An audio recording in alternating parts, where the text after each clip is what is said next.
Ya. Bahwa ijazah Jokowi palsu gitu ya kalau. Ijazah palsunya tadi ijazahnya tidak ada di UGM. Ya, itu aja. Ya, ijazah ada. Kalau besok ada ya syukur, kalau besok tidak ada, nah kan bisa kita pertanyakan, kenapa ijazah nggak ada? Dan kalau dari lawyer mengatakan kami hanya akan keluarkan nanti pada saat di sidang. Ini pelanggaran terhadap Undang-Undang Keterbukaan Informasi. Skripsi orang itu harus bisa dibuka. Berarti tetap meyakini ijazah Jokowi palsu. Ya, artinya keraguan terhadap ijazah itu dan juga ada hal yang tidak pantas terhadap itu. Dan tadi yang jelas di skripsinya itu memang ada hal yang perlu dipertanyakan. Tidak ada tanda tangan, tidak ada nama yang harusnya ada. Dan ada hal lain termasuk font yang dipermasalahkan kembali oleh Dr. Rosima. Oke, itu ya. Oke. Kejanggalan skripsi itu tadi, itu indikasi buat seorang pakar telematika master. Ya, indikasinya memang itu hal yang tidak benar. Tidak boleh skripsi kalau tidak lengkap. Ya gitu. Kalau kemudian UGM menerima kami hanya menerima seperti ini. Loh, kalau kamu menerima seperti itu kok disahkan? Kok diserahkan? Alasannya adalah wisuda dulu baru skripsinya diserahkan. Itu kan agak aneh juga gitu. Tapi sudah confirm yang mereka mengatakan wisuda dulu baru skripsi diserahkan. Ya, tadi gini, skripsinya itu diserahkan setelah semua syarat itu dipenuhi. Gitu. Ya. Oke ya. Oke.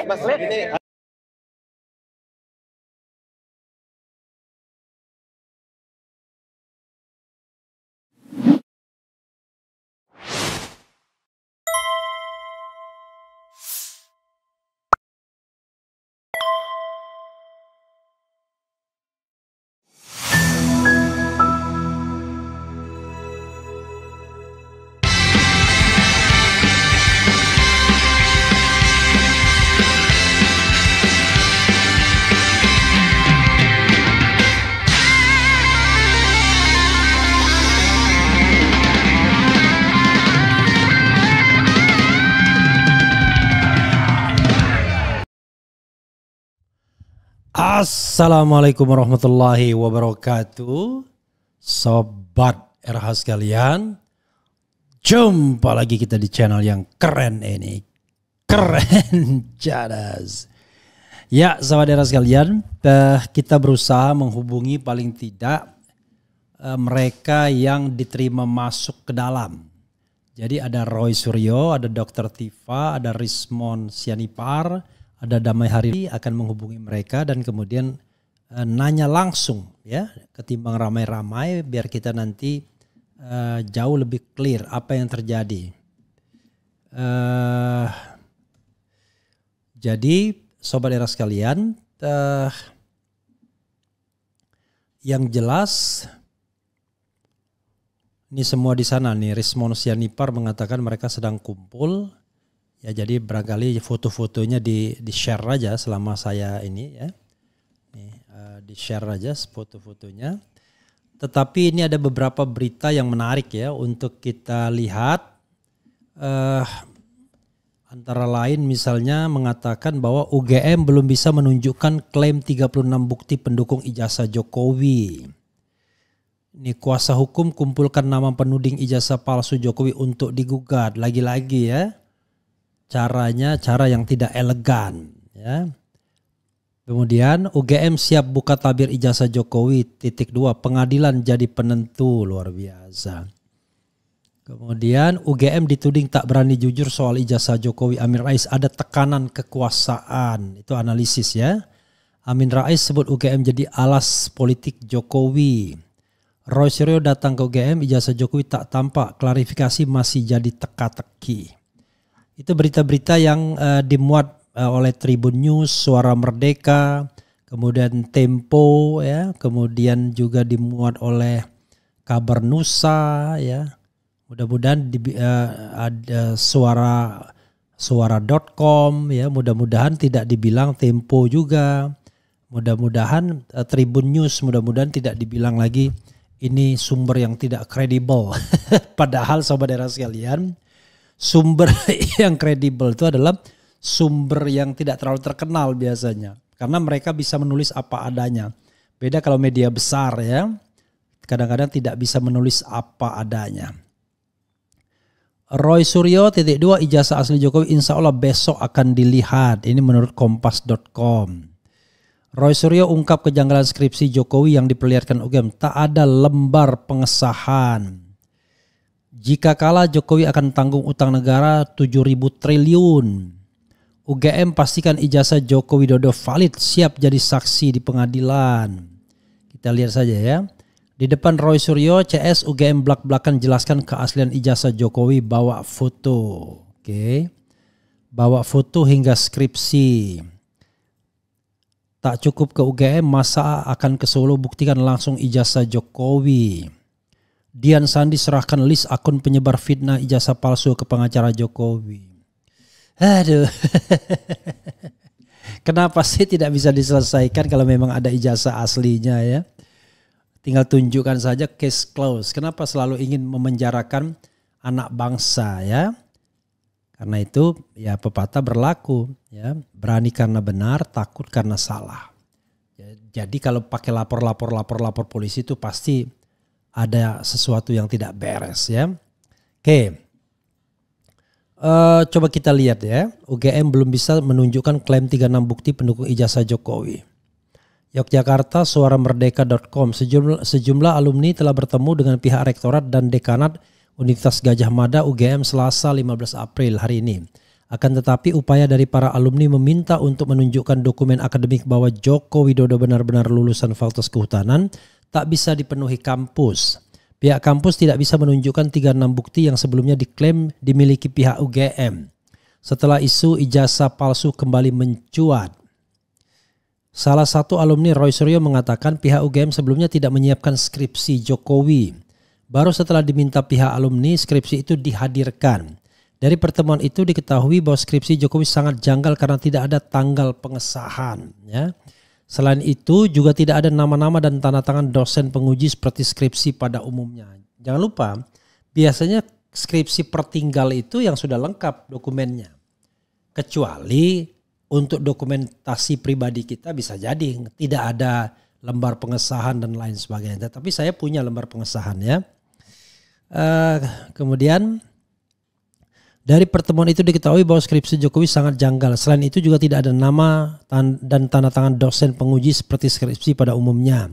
UGM sendiri juga sudah menyiapkan skripsi dan ijazah pembanding lulusan UGM tahun 1980 di ruangan tersebut yang ternyata ada nama-nama dosen penguji. Skripsi Jokowi tidak ada tanggal pengesahan, tidak ada nama-nama dan tanda tangan dosen penguji, kata Roy Suryo seusai pertemuan. Coba sekali-sekali baca ya yang dituliskan itu. Dan kemudian dicari, jangan-jangan ada skripsi yang sama ya. Kemudian tidak ada nama Pak Kasmujo sebagai dosen pembimbing. Jurusan teknologi kayu yang pernah dikatakan Jokowi tidak ada di UGM. Jelasnya via kanal YouTube Langkah Anies ya. Profesor dari kehutanan tidak pernah ada, ucapnya. Roy menilai wajar UGM tidak menyiapkan ijazah asli karena ijazah yang asli dibawa Jokowi. Seharusnya UGM menyiapkan lembar pengesahan untuk membuktikan. Alumni UGM lainnya Dr. Tifa mengaku sempat protes pihak UGM karena hanya diberi 5 kuota 5 orang. Kami ini mewakili 287 juta rakyat Indonesia, kita hanya diberi kuota 5 kursi, ujarnya. Ya paling tidak mewakili banyak orang ya yang ingin tahu. Kalau sampai 287 kita juga nggak tahu. Kami tidak diberikan satu pun dari 36 dokumen yang memperkuat Jokowi lulusan dari UGM, kata Dr. Tifa. Kalau diberikan nggak mungkin ya, mungkin maksudnya diperlihatkan atau diberikan fotokopinya ya. Seharusnya sesuai Undang-Undang Keterbukaan Informasi ya KIP, UGM menerima dengan tangan terbuka. UGM itu milik rakyat bukan milik seseorang. Jadi barangkali ada orang yang mengajukan sengketa informasi ke KIP lah, Komisi Informasi Daerah KID ya. Dan saya kira orang Jogja bagusnya karena kalau orang daerah kalau orang pusat atau di daerah luar Jogja agak ribet nantinya. UGM jangan menjadi bemper seseorang, jangan jadi pelindung. UGM tidak boleh menutup-nutupi. UGM harus bersama dengan kami, ungkapnya. Pihaknya kecewa dan akan walk out karena situasi debat kusir. Menurutnya UGM tidak mampu menyampaikan sebagai marwahnya akademis. Kami membawa bukti ilmiah akademis, ada tidak dokumen yang bisa disampaikan, ujarnya. Dari 16 orang, beberapa orang yang mengaku alumni 1980-an, mereka sudah mempersiapkan ijazah dan skripsi masing-masing. Dengan mata kepala kami jelas melihat banyak beberapa keanehan. Di skripsi mahasiswa lulusan 80-an ada nama dosen penguji. Di skripsi Jokowi tidak ada dosen penguji, pungkas Dr. Tifa. Ya, saudara sekalian, itu tadi ya memang menjadi masalah ya. Kalau UGM belum bisa menunjukkan bukti. Karena begini, kalau kita bicara ijazah, itu pasti ijazah itu adanya di Jokowi, theoretically. Ya. Jadi di UGM itu barangkali ada saja ijazah fotokopian ketika mereka minta yang namanya legalisir. Bisa jadi ada. Oh ini yang pernah diajukan, ini legalisirnya. Mungkin ya. Tetapi kalau yang asli pasti adanya di Jokowi. Itu satu. Tapi yang namanya skripsi itu pasti ada. Rasanya nggak mungkin tidak ada. Kalau nggak ada berarti kampus itu tidak cukup baik membuat dokumentasi. Karena ini kan biasanya masuk perpustakaan karya-karya skripsi tersebut. Nah, skripsi yang masuk dokumentasi atau masuk perpustakaan ya biasanya yang sudah lengkap. Ada nama dosen pembimbingnya, ada nama penguji dan lain sebagainya. Seperti skripsi saya, ya saya lihat ada tuh lembar pengesahannya skripsi saya ya. Tapi memang namanya agak beda. Namanya waktu saya sudah bilang S1, S2, S2 saya itu masih nama menggunakan satu kata, tapi S3 sudah dua kata karena saya mengubah secara resmi nama saya yang tadinya satu kata menjadi dua kata melalui putusan Pengadilan Negeri Jakarta Barat tertanggal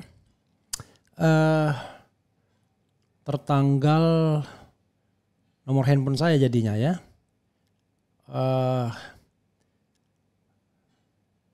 Tertanggal 9 Januari ya, tertanggal 9 Januari 2011. Jadi resmi sudah dua kata ya. Ini kalau kita lihat ini adalah skripsi yang saya tujukan kepada mertua saya sebenarnya ya. Tetapi ini asli ya, ini ada ini penyusun ya kan. Saya kemudian menyetujui pembimbing 1, kemudian pembimbing 2. Nah, itu lembar-lembarnya ya. Kemudian ada halaman pengesahan. Nih. Jadi kalau kita lihat nih halaman pengesahannya begini nih. Nih ya. Nih. Bisa diperlihatkan nih. Nih yang namanya lembar pengesahan. Oke, atau saya potret dulu ya. Lembar pengesahannya ada nih lembar pengesahannya. Jadi lembar pengesahannya itu mungkin baiknya dipotret nih ya. Nah. Yeah. Jadi pakai ini aja, pakai ini lebih baik mungkin ya. Jadi ada lembar pengesahan yang bisa ditunjukkan.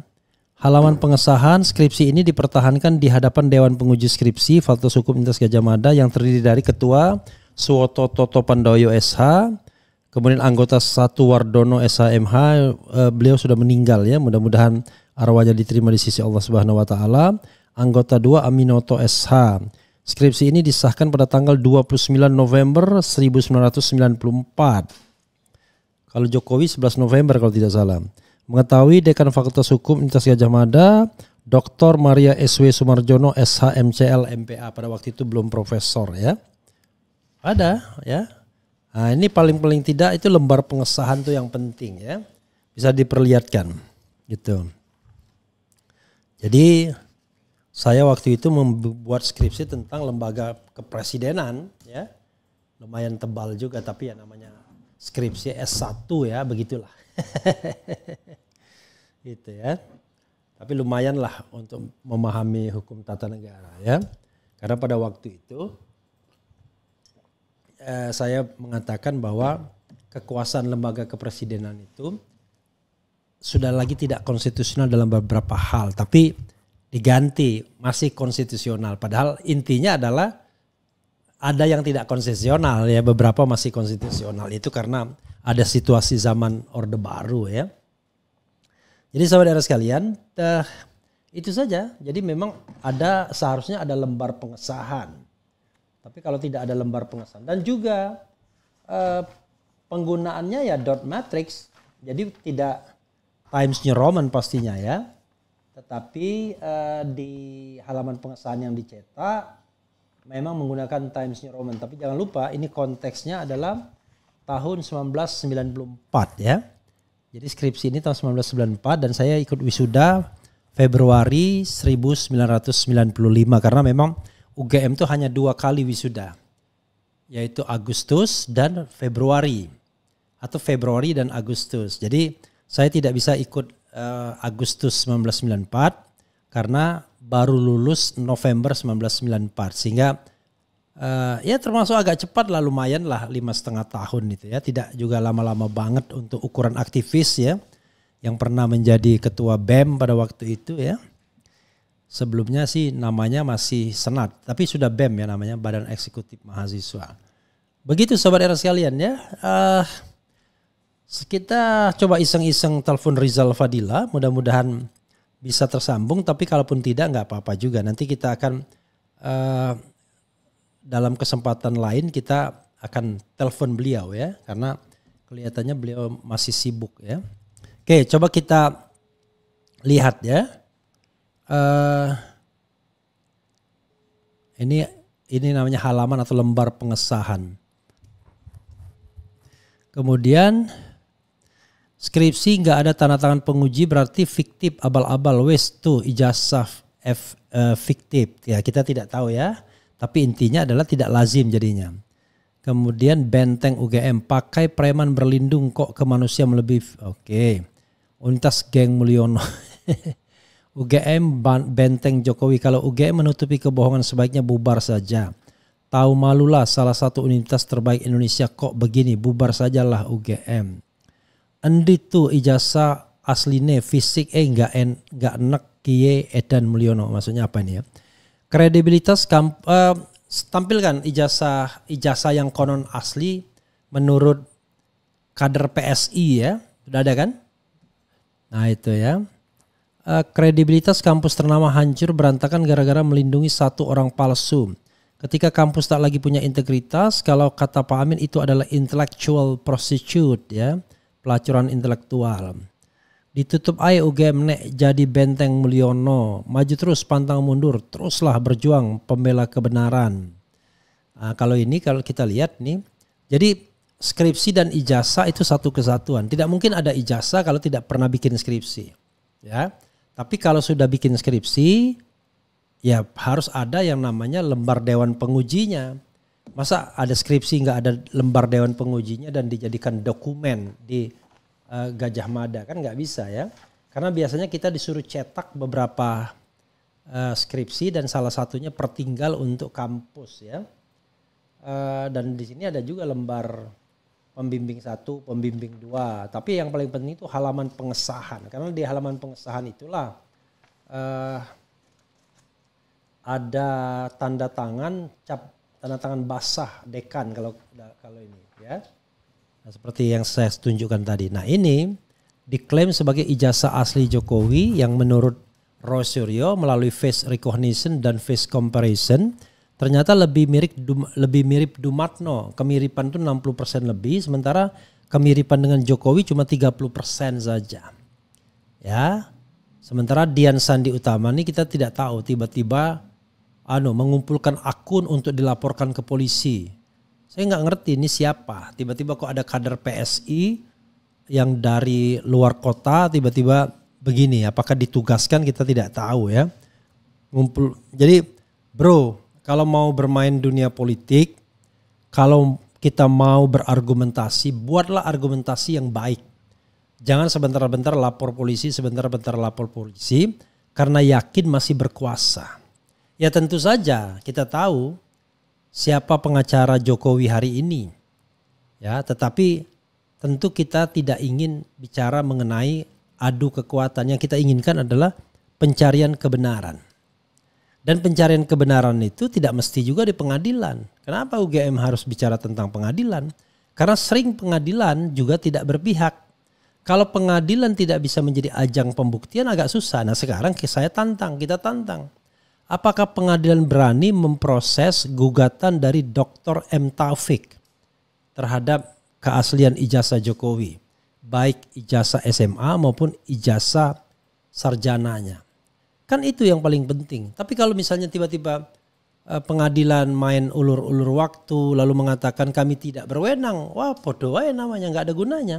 Jadi kemenangan yang diklaim 3 kali itu nggak benar juga karena tidak pernah ada proses pembuktian. Jadi tidak ada yang namanya putusan ditolak. Semuanya putusan itu sifatnya tidak dapat diterima atau NO, begitu ya. Oke, begitu ya saudara sekalian. Wassalamualaikum warahmatullahi wabarakatuh. Keren, cadas, ciao.